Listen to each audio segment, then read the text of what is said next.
Charlotte Flair defeats Carmella and Becky Lynch, and Carmella was the champion for the SmackDown Women's Championship in a triple threat match. Now, I think I was only in a couple of triple threat matches in my career in the WWE. I am not a fan of the triple threat. They are very hard matches to work. Yep. You know, basically, you got three people. It's hard to do, three people all the time. So inevitably, someone gets bumped. They get out for a while. They come back around. Someone else gets bumped. They go out for a while, and you just rotate. So you work through the matches, or you work through the match, and then everything falls into place, allegedly or conceivably. That's what you want to happen. Anytime they start adding people, another person to the mix and turn into a triple threat, I'm like, Jesus, this is going to be a hard match.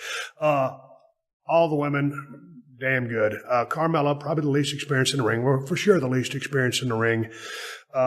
Great character, though. So anyway, they're telling their story, and then all of a sudden the finish goes down.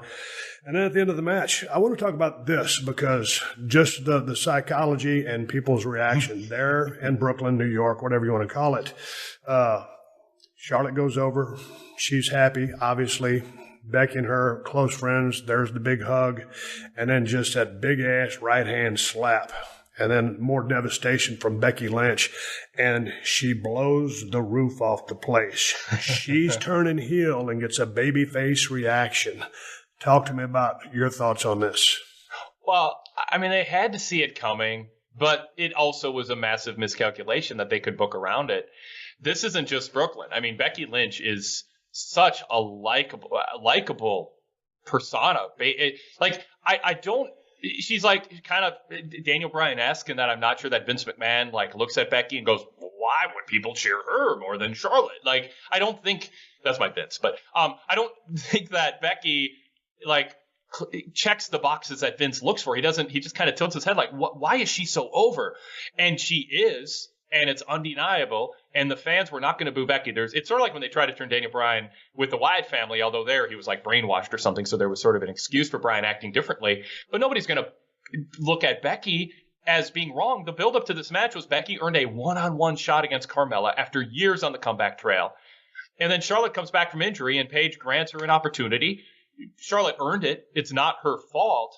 If you get promoted at work and you think the guy sitting at the desk next to you maybe deserves it more, you don't necessarily turn it down. Okay, I guess I'll take it. That's sort of how Charlotte was. I'm going to fight my hardest. It's a championship match.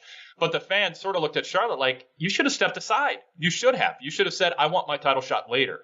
Let Becky have the one-on-one match she's earned. And I think the booking caused some unfair resentment of Charlotte, who I don't think fans have any dislike for. Coming out of the go-home of Raw, I thought they'd kind of spun it to Becky had a real good chance of winning the title. And it was a setup. Charlotte ends up winning. Becky turns heel. I'm a fan of all the women in this match, but I love Charlotte as a heel. Becky, I think, is she's a good babyface or heel, but she's that fiery, individual that people just really love. So I'm wondering if they'll take her as a heel. And I thought Charlotte was very effective on the sell job, just kind of sitting there on her ass. I mean, just I don't know, awestruck or dumbfounded or just devastated of what had just happened to her. So I thought her selling on the back end of that was very strong and very